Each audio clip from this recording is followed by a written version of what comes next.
English first পেপারে শুধুমাত্র প্যাসেজগুলো ভালোভাবে মন দিয়ে না পড়ার কারণে অনেক স্টুডেন্ট কি করে? পরীক্ষায় খারাপ করে। এবং পরীক্ষার হলে যে প্যাসেজ আগে থেকে পড়া না থাকার কারণে অনেক স্টুডেন্ট কি করে? প্যাসেজ পড়ার পিছনে অনেক বেশি সময় নষ্ট করে আসে। এই কারণে তাদের ফলাফলটা আরও অনেক বেশি খারাপ হয়।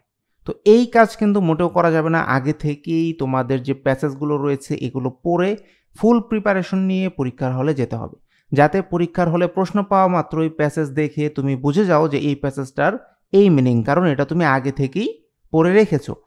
তো আজকে দেখো অ্যাডোলেসেন্স নামে তোমাদের বইতে যে ইউনিটটি রয়েছে এইচএসসি স্টুডেন্টস, এইখানে একটি লেসন রয়েছে Sturm and stresses of adolescence.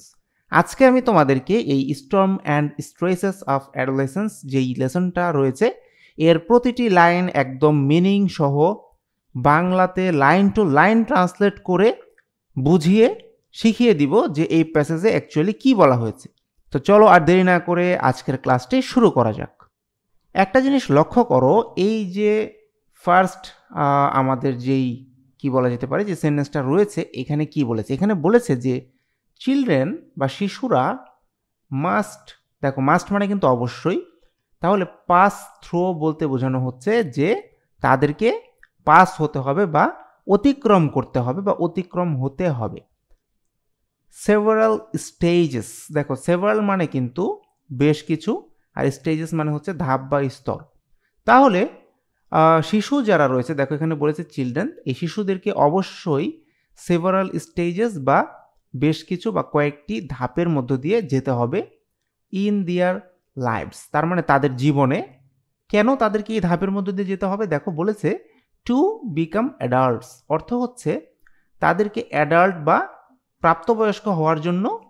দেখো আমরা এখানে লিখেছি যে শিশুরা পূর্ণবয়স্ক হওয়ার পূর্বে অবশ্যই কয়েকটি ধাপ বা স্তর অতিক্রম করবে, বা এই ধাপ বা স্তরের মধ্য দিয়ে তাদেরকে অবশ্যই যেতে হবে, এটি বোঝানো হয়েছে। ঠিক আছে, পরের বাক্যটিতে দেখো কি বলেছে যে ফর মোস্ট পিপল, এর অর্থ হচ্ছে বেশিরভাগ মানুষের ক্ষেত্রেই।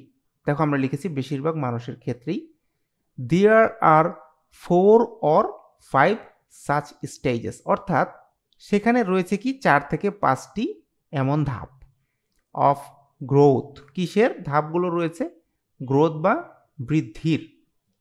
দেখো কি বলেছে, হোয়ার বা যেখানে দে লার্ন সার্টেন থিংস, অর্থাৎ যেখানে তারা লার্ন বা শিখে, সার্টেন মানে কিন্তু নির্দিষ্ট, আর থিংস মানে হচ্ছে বিষয়বস্তু। তাহলে দেখো আমরা লিখেছি যেখানে তারা নির্দিষ্ট কিছু বিষয় শিখে থাকে। এখানে বলছে ইনফ্যান্সি, ইনফ্যান্সি মানে কিন্তু শৈশবকাল। দেখো বার্থ বা জন্ম থেকে এইজ টু মানে 2 বছর পর্যন্ত, এটাকে আমরা কি বলি? শৈশবকাল। তারপর বলেছে আর্লি চাইল্ডহুড, আর্লি মানে তো প্রারম্ভিক বা শুরুর দিকের, আর চাইল্ডহুড মানে তো শৈশব, তার মানে প্রারম্ভিক শৈশব। প্রারম্ভিক শৈশবের আবার একটা সময়সীমা দেখো এখানে দিয়েছে 3 to 8 ইয়ার্স, তার মানে 3 থেকে 8 বছর হচ্ছে এই আর্লি চাইল্ডহুডের সময়।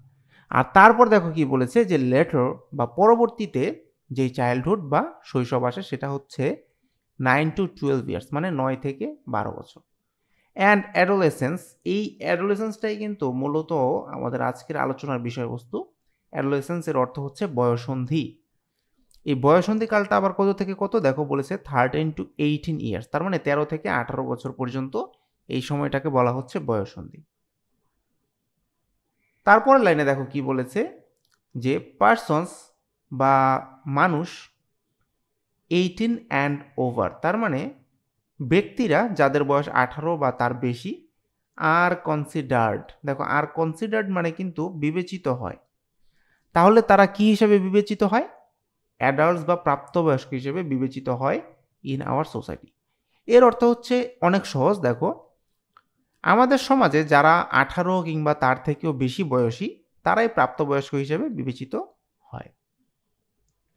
আর তারপরের লাইনে দেখো বলেছে অফকোর্স মানে হচ্ছে অবশ্যই, দেয়ার আর সাম অর্থাৎ সেখানে কিছু আছে, হু উইল ট্রাই যারা চেষ্টা করবে, টু অ্যাক্ট, দেখো টু অ্যাক্ট মানে কাজ করতে, ওল্ডার দেন দেয়ার ইয়ার্স, তার মানে হচ্ছে তাদের যে বয়স, দেয়ার ইয়ার্স, এর থেকে বেশি এর মতো কাজ করতে তারা চেষ্টা করে। যেমন দেখো আমরা এখানে লিখেছি, অবশ্য কিছু মানুষ থাকে যারা তাদের বয়সের তুলনায় অধিকতর বয়স্ক লোকের ন্যায় কাজ করতে চেষ্টা করবে।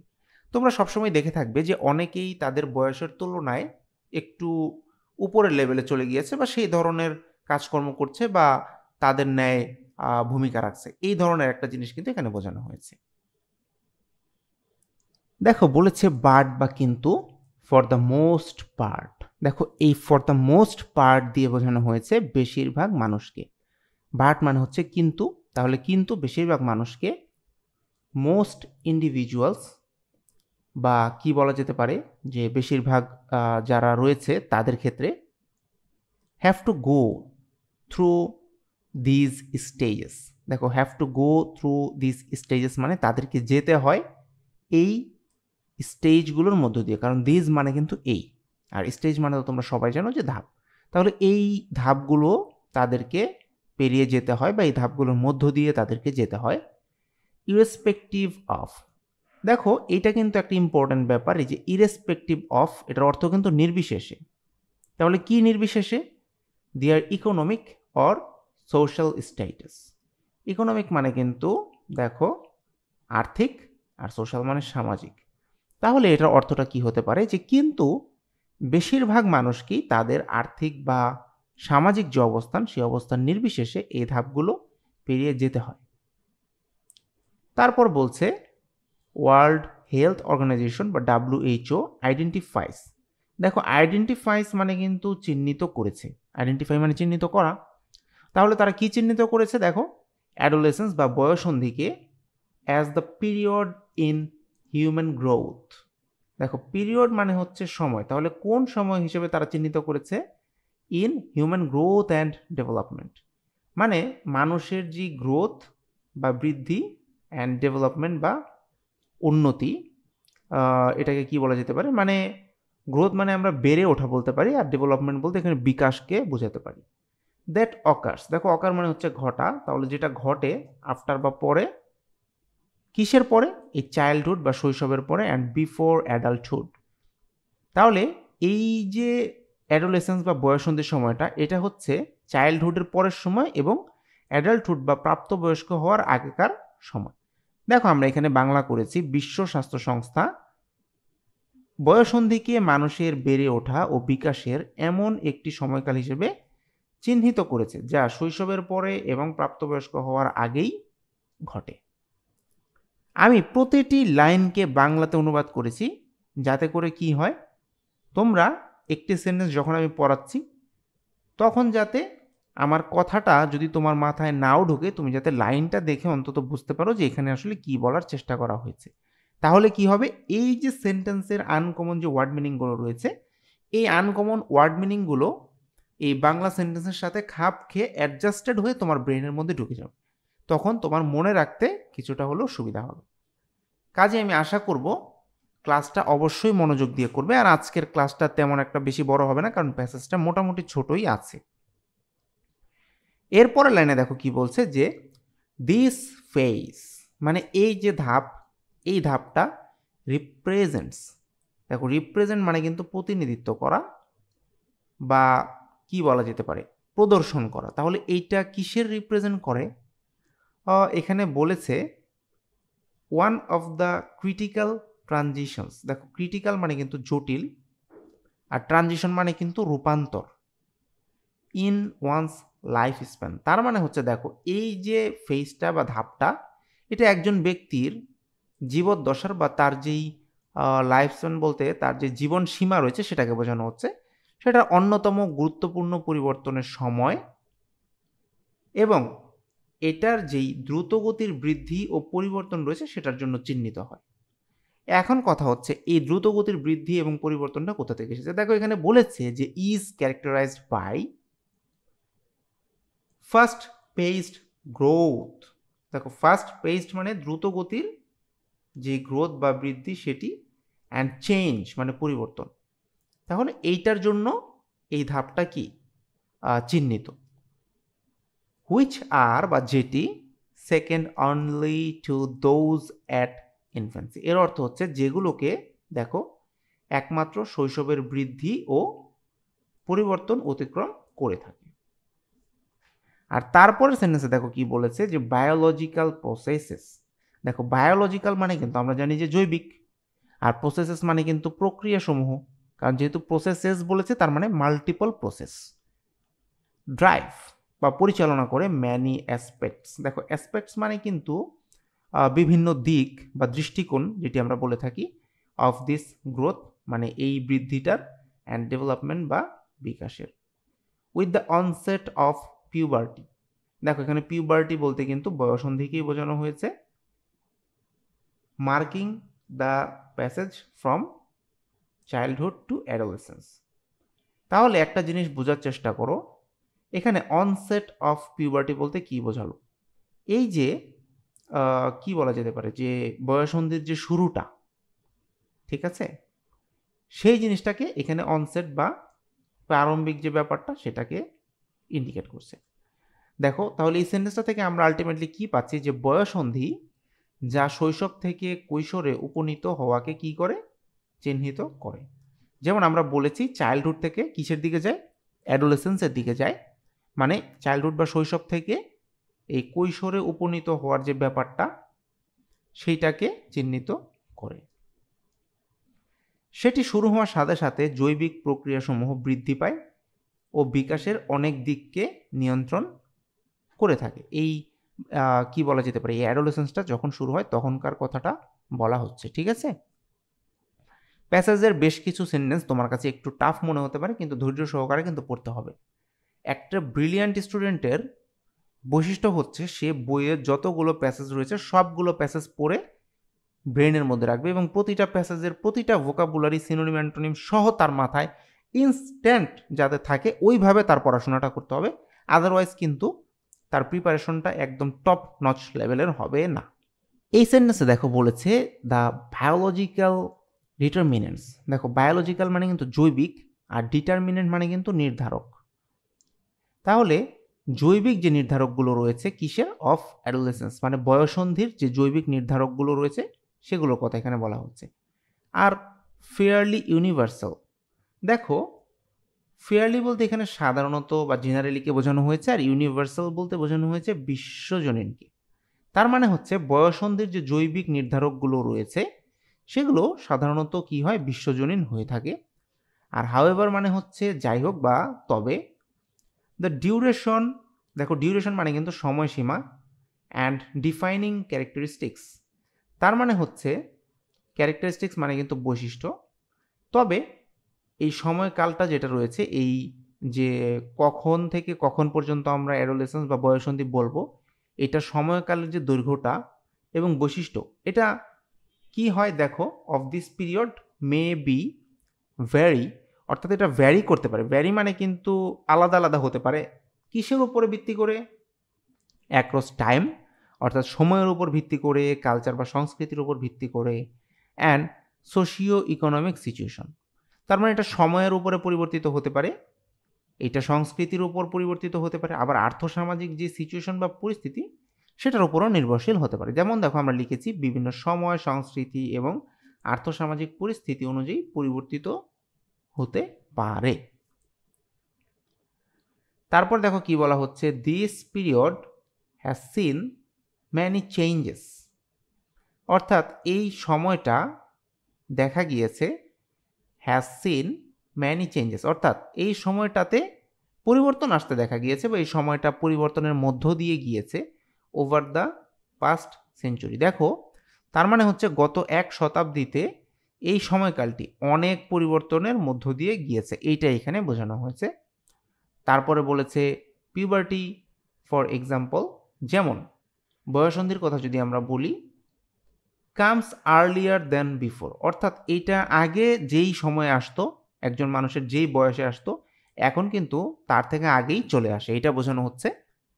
তারপর বলা হচ্ছে পিপল ম্যারি লেট, অর্থাৎ মানুষ এখন দেরিতে বিয়ে করে, অ্যান্ড বা এবং দেয়ার অ্যাটিটিউডস অর্থাৎ তাদের যেই দৃষ্টিভঙ্গি, অ্যান্ড বিহেভিয়ার্স মানে আচরণ, আর different from their grandparents, অর্থাৎ তাদের যেই দাদা দাদি রয়েছে তাদের তুলনায় কিন্তু তাদের আচার আচরণটা আলাদা, অর ইভেন প্যারেন্টস, অর্থাৎ তাদের দাদা দাদি কিংবা তাদের পিতামাতা থেকেও তাদের দৃষ্টিভঙ্গি এবং আচরণ কিন্তু ভিন্ন।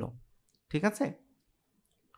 তারপরে বলা হচ্ছে অ্যামং দ্য ফ্যাক্টরস রেসপন্সিবল, অর্থাৎ এই যে ফ্যাক্টর বা কি বলা যেতে পারে কারণগুলো, রেসপন্সিবল বা দায়ী যে ফর দ্য চেঞ্জ অর্থাৎ পরিবর্তনের জন্য, আর এডুকেশন মানে শিক্ষা, আরবানাইজেশন নগরায়ন, অ্যান্ড স্প্রেড মানে কিন্তু বিস্তার। কিসের বিস্তার? গ্লোবাল কমিউনিকেশন বা বৈশ্বিক যোগাযোগের বিস্তার। তার মানে হচ্ছে দেখো এই যে চেঞ্জেস বা পরিবর্তনগুলো যে হয়েছে এর জন্য বেশ কিছু কারণ কিন্তু দায়ী।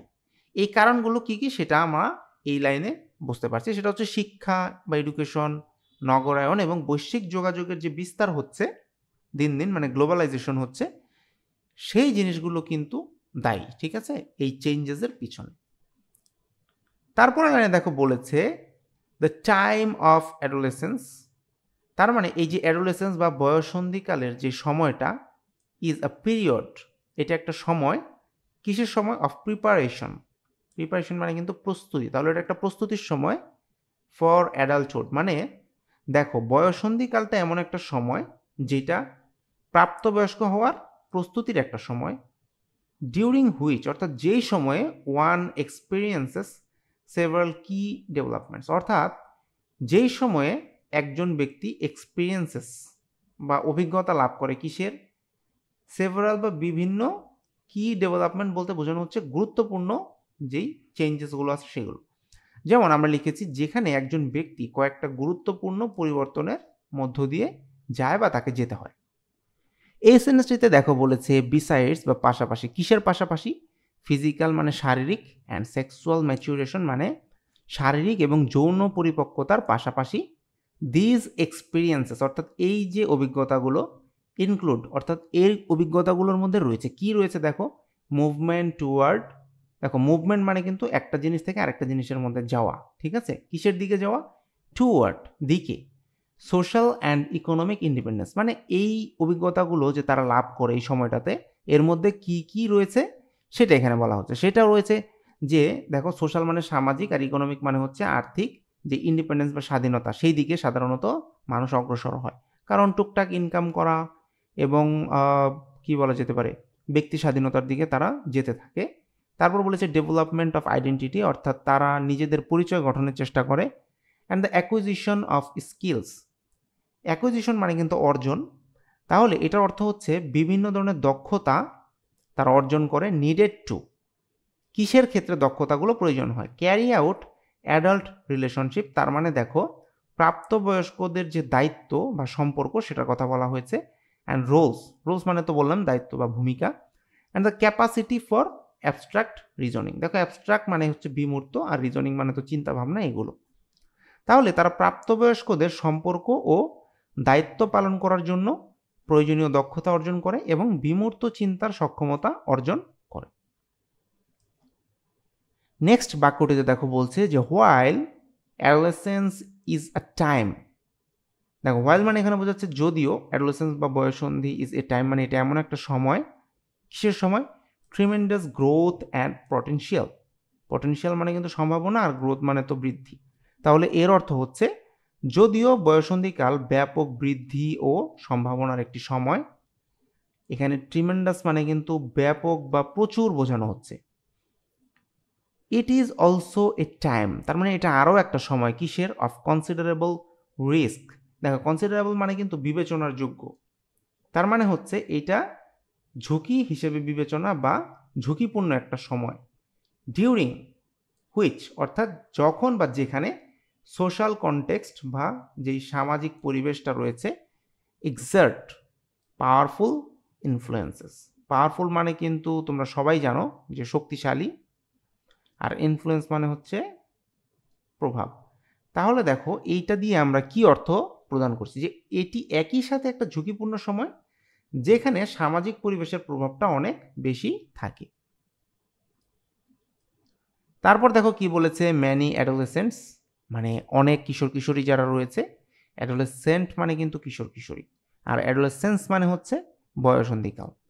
তাহলে অনেক কিশোর কিশোরী ফেস মানে তারা সম্মুখীন হয়, কিসের সম্মুখীন হয় তারা? দেখো প্রেশার, প্রেশার মানে চাপ। কিসের চাপ? To use alcohol. মানে অ্যালকোহল বলতে তো সাধারণত আমরা মদ্যপানকে বুঝে থাকি, তার মানে তারা কিসের চাপের সম্মুখীন হয়? মদ্যপান। সিগারেট মানে হচ্ছে ধূমপান, অ্যান্ড আদার ড্রাগস মানে অন্যান্য যে মাদকগুলো রয়েছে সেগুলো, অর্থাৎ এগুলোর ব্যবহারের চাপে তারা পড়ে যায়।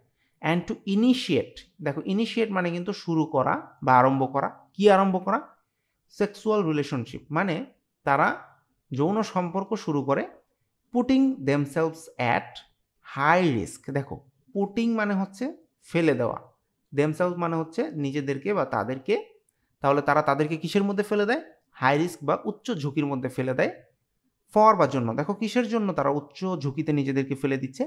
ইনটেনশনাল মানে ইচ্ছাকৃত, অ্যান্ড আনইনটেনশনাল মানে হচ্ছে অনিচ্ছাকৃত, যে ইনজুরি রয়েছে, ক্ষতি, ইনজুরি দিয়ে এখানে বোঝানো হয়েছে ক্ষতি।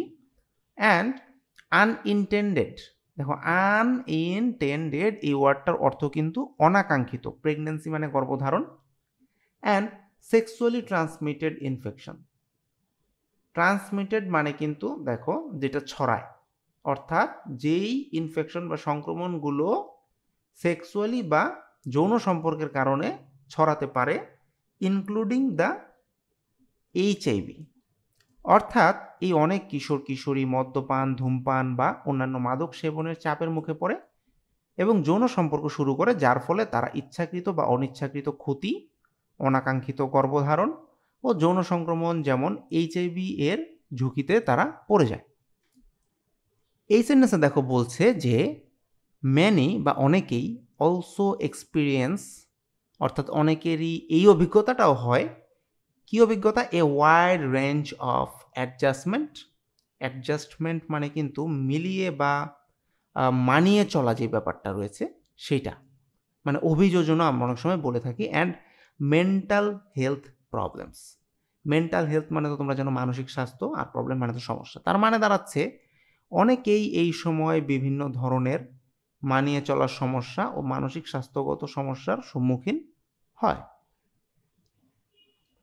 তারপরে বলছে বিহেভিয়ার প্যাটার্নস, দেখো বিহেভিয়ার মানে কিন্তু আচরণ, তাহলে আচরণের যেই প্যাটার্ন বা ধরন, দ্যাট আর এস্টাবলিশড, এস্টাবলিশড মানে কিন্তু দেখো গড়ে ওঠে বা প্রতিষ্ঠিত হয় ডিউরিং দিস পিরিয়ড, অর্থাৎ এই সময়ে যে আচরণ গড়ে ওঠে, সাচ অ্যাজ যেমন, সাচ অ্যাজ দিয়ে কিন্তু এখানে যেমনকে বোঝানো হচ্ছে, the use or avoidance of drugs, use মানে কিন্তু ব্যবহার, আর অ্যাভয়েডেন্স মানে হচ্ছে পরিহার করা। ড্রাগসটা কি সে নিবে নাকি নিবে না।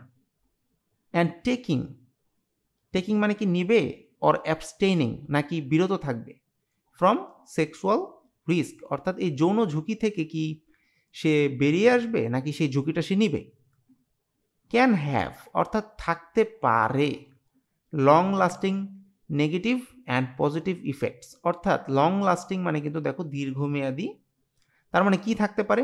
দীর্ঘমেয়াদী নেগেটিভ মানে হচ্ছে নেতিবাচক, আর পজিটিভ মানে হচ্ছে ইতিবাচক। ইফেক্ট মানে তো প্রভাব। অন কিসের উপরে থাকতে পারে? এই ফিউচার হেলথ মানে ভবিষ্যৎ স্বাস্থ্য, এবং ওয়েলবিং মানে হচ্ছে কল্যাণ। তাহলে এটার অর্থটা দাঁড়াচ্ছে এরকম যে এগুলো ভবিষ্যতের স্বাস্থ্য ও কল্যাণে দীর্ঘমেয়াদী নেতিবাচক ও ইতিবাচক প্রভাব কি করতে পারে? রাখতে পারে বা ফেলতে পারে। তারপরের বাক্যে দেখো বলেছে অ্যাজ এ রেজাল্ট, এর অর্থ হচ্ছে ফলাফলবশত, অ্যাডাল্টস বা প্রাপ্তবয়স্ক যারা রয়েছে, হ্যাভ ইউনিক অপরচুনিটিস, অর্থাৎ তাদের কি রয়েছে? ইউনিক মানে কিন্তু কি বলা যেতে পারে, পৃথক বা অন্য সব কিছু থেকে আলাদা বা বিশেষ। অপরচুনিটি মানে হচ্ছে সুযোগ তাদের রয়েছে। টু ইনফ্লুয়েন্স অ্যাডোলেসেন্স, ইনফ্লুয়েন্স মানে কিন্তু প্রভাবিত করা। তাহলে ফলাফল হিসাবে কি হয়েছে? অ্যাডাল্ট বা প্রাপ্তবয়স্কদের জন্য কিশোর কিশোরীদেরকে কি করার? প্রভাবিত করার বা ইনফ্লুয়েন্সড করার একটা গুরুত্বপূর্ণ সুযোগ কিন্তু রয়েছে। তারপরে দেখো বলছে যে অ্যাডোলেসেন্টস বা কিশোর কিশোরীরা যারা রয়েছে আর ডিফারেন্ট, অর্থাৎ তারা পৃথক, both from young children and adult, অর্থাৎ তারা আলাদা কাদের থেকে? যারা ইয়ং চিলড্রেন আছে তাদের থেকে, এবং অ্যাডাল্ট বা প্রাপ্তবয়স্কদের থেকে, অর্থাৎ উভয়ের থেকেই এই কিশোর কিশোরীরা পৃথক বা আলাদা বা ব্যতিক্রম। এই বাক্যটিতে দেখো ডিয়ার স্টুডেন্টস যে স্পেসিফিক্যালি এই ওয়ার্ডটার অর্থ কিন্তু দেখো বিশেষ করে বা বিশেষত অ্যাডোলেসেন্ট বা কিশোর কিশোরীরা যারা রয়েছে আর নট ফুলি ক্যাপেবল, অর্থাৎ ফুলি মানে কিন্তু সম্পূর্ণরূপে, আর ক্যাপেবল মানে কিন্তু সক্ষম। তাহলে তারা সম্পূর্ণ সক্ষম নয় কোন ক্ষেত্রে? Of understanding complex concept. Understanding মানে হচ্ছে বোঝার ক্ষেত্রে, কোন জিনিসগুলো বোঝার ক্ষেত্রে তারা পরিপূর্ণ সক্ষম নয়, এই যে কমপ্লেক্স বা জটিল যে কনসেপ্টগুলো রয়েছে এগুলোর ক্ষেত্রে। অথবা দ্য রিলেশনশিপ বা সম্পর্ক বিটুইন বিহেভিয়ার, দেখো বিহেভিয়ার মানে হচ্ছে ব্যবহার, অ্যান্ড কনসিকুয়েন্স মানে হচ্ছে ফলাফল। তাহলে এই দুইটার মধ্যে যে রিলেশনশিপ বা সম্পর্ক সেইটা বোঝার ক্ষেত্রে, অথবা দ্য ডিগ্রি অফ কন্ট্রোল মানে নিয়ন্ত্রণের যেই মাত্রা দে হ্যাভ তাদের রয়েছে, or can have over health decision making, অথবা স্বাস্থ্যগত যে সিদ্ধান্ত নেওয়া সেইটার ক্ষেত্রে, ইনক্লুডিং এর ভিতরে আবার কি রয়েছে যেটা রিলেটেড টু বা জড়িত সেক্সুয়াল বিহেভিয়ার এর সাথে। তাহলে দেখো এই সেন্টেন্সটা তোমাদের কাছে একটু জটিল মনে হতে পারে, কিন্তু তোমরা যদি একটু বুঝে বুঝে চিন্তা করো তাহলেই কিন্তু বুঝতে পারবে। দেখো এখানে বলেছে বিশেষ করে কিশোর কিশোরীরা জটিল ধারণা, আচরণ ও পরিণামের সম্পর্ক বা স্বাস্থ্য সম্পর্কিত সিদ্ধান্ত গ্রহণের ক্ষেত্রে, বিশেষত যৌন আচরণের ক্ষেত্রে নিজের নিয়ন্ত্রণের মাত্রাটা পুরোপুরি বুঝতে পারে না, যেই কারণে এই বয়সটাতে কিন্তু কিশোর কিশোরীরা অনেক ভুল সিদ্ধান্ত নিয়ে থাকে। তারপরের যে লাইনটা সেখানে দেখো বলছে দিস ইনএবিলিটি, মানে এই যে ইনএবিলিটি বা অক্ষমতা যেটা রয়েছে, মে মেক দেম, মেক মানে তো তৈরি করা, অর্থাৎ এটা তাদেরকে তৈরি করতে পারে, পার্টিকুলারলি মানে কিন্তু বিশেষত, ভালনারেবল মানে কিন্তু সংবেদনশীল, তাহলে এইটা বিশেষত তাদেরকে সংবেদনশীল করে ফেলতে পারে কিসের ক্ষেত্রে? সেক্সুয়াল এক্সপ্লয়টেশন মানে কিন্তু নিপীড়ন, তাহলে সেক্সুয়াল এক্সপ্লয়টেশন দিয়ে এখানে বোঝানো হচ্ছে যৌন নিপীড়ন, অ্যান্ড হাই রিস্ক বিহেভিয়ার এবং উচ্চ ঝুঁকিপূর্ণ আচরণ। তাহলে দেখো এই অক্ষমতাটা তাদের এই যৌন নিপীড়ন এবং ঝুঁকিপূর্ণ আচরণের প্রতি বিশেষভাবে সংবেদনশীল করে তোলে।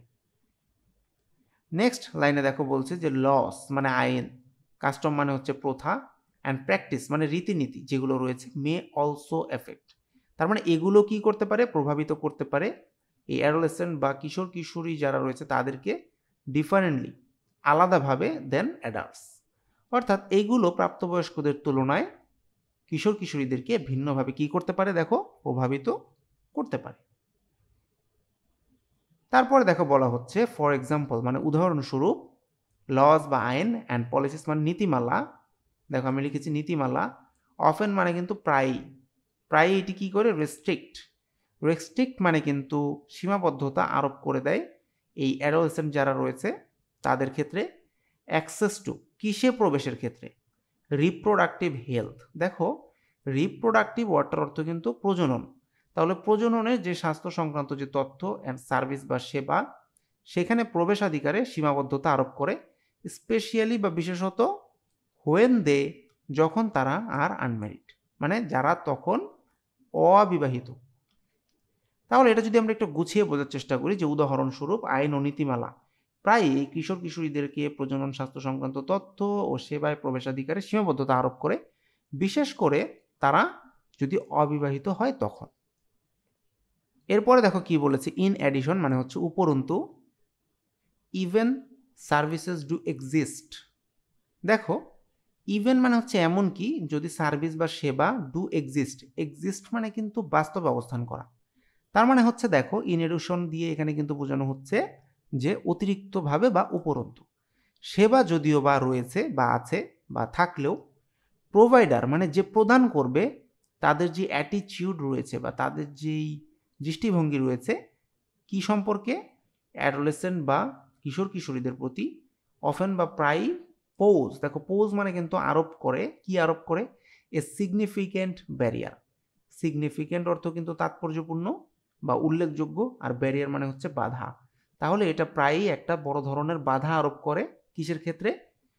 To the use of those services, অর্থাৎ এই যে সার্ভিস যেগুলো রয়েছে বা সেবা যেগুলো রয়েছে এগুলো যে ব্যবহার করবে এগুলোর ক্ষেত্রে বা এগুলো গ্রহণের ক্ষেত্রে একটা বড় বাধা হয়ে দাঁড়ায়। দেখো আমরা লিখেছি কিশোর কিশোরীদের প্রতি প্রদানকারীদের বা সেবা প্রদানকারীদের দৃষ্টিভঙ্গি প্রায় সেই সেবা গ্রহণের ক্ষেত্রে একটা বড় বাধা হয়ে দাঁড়ায়। নেক্সট দেখো কি বলেছে, অ্যাডোলেসেন্ট যারা রয়েছে তারা ডিপেন্ড করে দেয়ার ফ্যামিলিজ, তার মানে তারা নির্ভর করে তাদের পরিবার, দেয়ার কমিউনিটিস মানে তাদের যে সম্প্রদায় রয়েছে সেই সম্প্রদায়ের ওপর, স্কুলের ওপর, হেলথ সার্ভিসেস বা স্বাস্থ্যসেবার ওপর, অ্যান্ড দেয়ার ওয়ার্ক প্লেসেস মানে তাদের যে কর্মক্ষেত্র রয়েছে সেটির ওপর, টু লার্ন শেখার জন্য এ ওয়াইড রেঞ্জ অফ মানে বিস্তৃত বা বিভিন্ন ধরনের যে দক্ষতা সেগুলো শেখার জন্য, দ্যাট ক্যান হেল্প দ্যাম যেগুলো তাদেরকে সাহায্য করতে পারে টু কোপ উইথ, দেখো কোপ উইথ মানে কিন্তু অ্যাডজাস্ট করা বা কি বলা যেতে পারে মোকাবেলা করা, যেটাই বলি না কেন, দ্য প্রেশার বা চাপ যে রয়েছে, দ্য ফেস অর্থাৎ তারা যে চাপগুলো ফেস করে, and make a successful transition. Successful ওয়ার্ডটার অর্থ কিন্তু সফল, তোমরা সবাই জানো, আর ট্রানজিশন মানে কিন্তু রূপান্তর। কি থেকে কিসে রূপান্তর বা সফল রূপান্তর? চাইল্ডহুড বা শৈশব থেকে অ্যাডাল্টহুড বা যৌবনে সফলভাবে রূপান্তর। তাহলে দেখো কিশোর কিশোরীরা তাদের পরিবার, সম্প্রদায়, স্কুল, স্বাস্থ্যসেবা ও কর্মক্ষেত্রের উপর নির্ভর করে বিভিন্ন ধরনের দক্ষতা অর্জনের জন্য যা তাদের উপর আসা চাপ মোকাবেলায় সাহায্য করে এবং শৈশব থেকে যৌবনে সফলভাবে রূপান্তর ঘটাতে সহায়ক হয়। আশা করি বুঝতে পেরেছ। তারপরে দেখো এই লাইনটিতে কি বলেছে যে প্যারেন্টস বা পিতামাতা যারা রয়েছে বা অভিভাবক যারা রয়েছে, দেখো লিখেছি মেম্বার্স অফ কমিউনিটি মানে সম্প্রদায়ের যে সদস্যগণ রয়েছে তারা, সার্ভিস প্রোভাইডার্স মানে হচ্ছে সেবা প্রদানকারীরা, অ্যান্ড সোশ্যাল ইনস্টিটিউশন, সোশ্যাল মানে হচ্ছে সামাজিক, আর ইনস্টিটিউশন মানে কিন্তু প্রতিষ্ঠান যেগুলো রয়েছে সেগুলো হ্যাভ বা আছে, তাদের কি আছে, দ্য রেসপন্সিবিলিটি মানে তাদের দায়িত্ব আছে to both promote adolescent development মানে এই যে কিশোর কিশোরী যারা রয়েছে তাদের যেই ডেভেলপমেন্ট মানে উন্নয়ন, অ্যান্ড অ্যাডজাস্টমেন্ট ওই যে একটু আগে আমি বললাম তোমাদেরকে মানে মানিয়ে চলা বা মানিয়ে নেওয়া, হ্যাঁ, বা ওই সিচুয়েশনের সাথে নিজেকে খাপ খাইয়ে নেওয়া, সেটার কথা এখানে বলা হয়েছে। তার মানে এই যে তাদের দায়িত্বগুলো কি কি, কিশোর কিশোরীদের যে উন্নয়ন এবং মানিয়ে নেওয়ার যে ক্ষমতা সেটা বৃদ্ধি করা, অ্যান্ড টু ইন্টারভেন, দেখো ইন্টারভেন মানে কিন্তু হস্তক্ষেপ করা, তাহলে হস্তক্ষেপ করবে ইফেক্টিভলি, ইফেক্টিভলি মানে কিন্তু কার্যকরভাবে, হোয়েন প্রবলেমস অ্যারাইজ, অ্যারাইজ মানে হচ্ছে যখন দেখা দেয়, অর্থাৎ যদি সমস্যা দেখা দেয় তখন কার্যকরভাবে সেখানে হস্তক্ষেপ করা হচ্ছে। এই যে আমরা প্যারেন্টস, তারপর members of the community, service provider, social institution, এদের যে দায়িত্বগুলো সেগুলো কথা এখানে বলা হয়েছে। তাহলে দেখো কতটা ইজিলি কিন্তু আমি তোমাদেরকে line to line Bangla meaning করে এখানে বুঝিয়ে দিয়েছি। আমার মনে হয় তোমরা প্যাসেজটা বুঝতে পেরেছো, আর এইভাবে যদি তুমি লাইন টু লাইন একটু ধৈর্য নিয়ে পড়ো, আমার মনে হয় বড় বড় যে প্যাসেজগুলো রয়েছে সেগুলো তুমি সহজে ব্রেকডাউন করতে পারবে। এই প্যাসেজগুলো সাধারণত কারা মনোযোগ দিয়ে পড়বে জানো? যারা ভালো স্টুডেন্ট হতে চায়, যারা অনেক মার্কস পেতে চায় এবং যারা বোর্ডে র্যাঙ্ক করতে চায় তারা, কারণ তারা কিন্তু বইয়ে যা রয়েছে সবই কিন্তু তারা পড়ার চেষ্টা করে, কারণ তারা এক্সট্রা অর্ডিনারি। তুমি যদি নিজেকে এক্সট্রা অর্ডিনারি বা বোর্ডে যদি র্যাঙ্কার হিসেবে বিবেচনা করতে চাও বা নিজের অবস্থানটা তৈরি করতে চাও, তাহলে তোমাকেও তোমার সিলেবাসে সব কিছু পড়তে হবে। আর যদি মনে করো যে না কোনো রকমে পাশ করলেই হবে, তখন হয়তো বা শর্টকাটের ব্যাপারগুলো আসে। তা আমি মনে করি যদি তোমার হাতে সময় থাকে এখন থেকেই স্ট্রং একটা প্রিপারেশন নাও। আর আমার এই চ্যানেলটাতে আমি সবথেকে বেশি ফোকাস দিয়ে থাকি প্রিভিয়াস ইয়ারের যে প্রশ্নগুলো রয়েছে সেগুলো প্র্যাকটিস বা চর্চা করার উপরে। এর পেছনে কারণটা কি রয়েছে জানো? যে তুমি যদি বোর্ডের প্রশ্নগুলো প্র্যাকটিস করো এবং তোমার টেস্ট পরীক্ষার পরে দেখবে যে টেস্ট পেপার বের হয়েছে, সেটা যে ব্র্যান্ডেরই হোক না কেন, পাঞ্জেরি হতে পারে, নবদূত হতে পারে, কিংবা অন্য যে কোনো টেস্ট পেপারই হোক না কেন, সেখান থেকে তোমাকে গুরুত্বপূর্ণ অগুরুত্বপূর্ণ বলে আসলে কোনো কথা এখানে নেই, প্রশ্নগুলো প্র্যাকটিস করতে হবে টেস্টের। কারণ টেস্ট পরীক্ষার প্রশ্নগুলো সাধারণত বোর্ডকে ফোকাস করে করা হয়ে থাকে এই কারণে তুমি যদি ওইগুলো প্র্যাকটিস করো, প্রত্যেক দিন 2 থেকে 3টা কলেজের প্রশ্ন যদি তুমি প্র্যাকটিস করতে পারো, তাহলে কিন্তু তোমার কনফিডেন্স যে কোথায় পৌঁছাবে সেটা তুমি নিজেও বুঝতে পারবে না, এবং বোর্ডের পরীক্ষাতে যে খুব ভালো একটা ফলাফল অর্জন করতে পারবে যদি তুমি বোর্ডের প্রশ্ন এবং প্রিভিয়াস যেই টেস্ট হয়েছে সেই টেস্টের প্রশ্নগুলো খুব ভালোভাবে প্র্যাকটিস করতে পারো। এখন এই যে আমি তোমাদেরকে প্যাসেজটা পড়ালাম, এখন তোমার কাজ যেটা হবে, বাসায় এই প্যাসেজের সবগুলো ভোকাবুলারি খুব ভালোভাবে মনোযোগ দিয়ে পড়ে নোট করে ফেলা, এবং এই প্যাসেজের উপরে তুমি দেখবে অন্তত 2টা মডেল টেস্ট আমার মনে হয় তোমার বইতে থাকবে। তো তুমি যদি 2-3টা যেই কয়টাই থাকুক না কেন সেগুলো মনোযোগ দিয়ে প্রশ্নগুলো পড়ে ফেলো, এবং প্রশ্ন শুধু নয়, প্রশ্ন বাদে অন্য যা কিছু রয়েছে সব কিছু যদি তুমি পড়ে ফেলো, তোমার প্রিপারেশনটা কিন্তু কমপ্লিট হয়ে যাবে।